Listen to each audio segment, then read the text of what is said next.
Hi guys, welcome to TFFA's TV. We are back again with the latest gossip nyaya dziri kupisa dziri kutenderera pasocial media. Pashinjava Panganai by Beth anyora paFacebook pake akati if Winky D want to be a political ngaite party yake ega pane kuitiswa na chamiswa.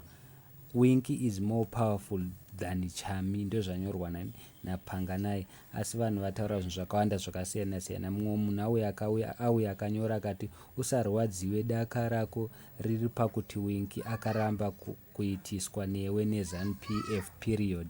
Mumwe munhu akauya futi akati kana Lili achida zvemereji ngaatsvage murume kwete zvekuswera chengeta chirume chongoita noise pasocial media.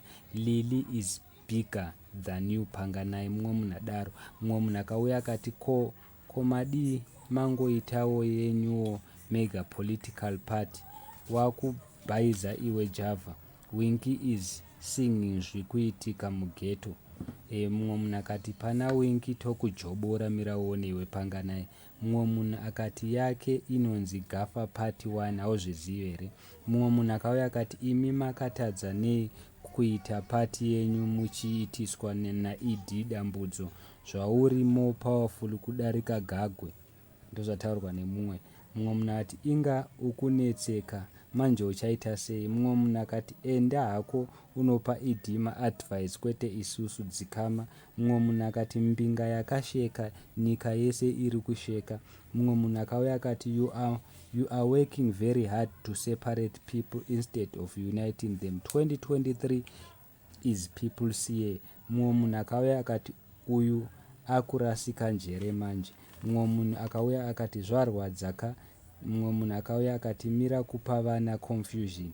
Mumwe munhu akauya akati big men varema achiseka achiti kikiki vatemesa vanhu musoro Winky mudhara. Mumwe munhu akati apa ukungoti ukati Winky D papost rako 12k likes in 2 minutes. Mumwe munhu akati ita yako inonzi jobo kobo party tione.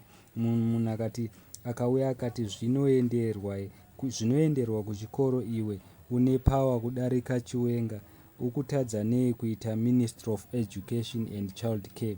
Mumwe munhu akauya akati akudzimbai kushayisa hope album iri ratokushayisai hope madzimbika nekuti muringotaura nezvake time after time. Mumwe munhu akati the way Winky is trending zvikukubaya baya tiri kuzviona. Mumwe munhu akauya akati whatever you are smoking is a real strong mira uone Panganai. So guys, ndonyaya yanga tauya nayo pashinjava achiita seachinyomba Winky D. Thank you so much guys, don't forget to subscribe to our channel. I'm out.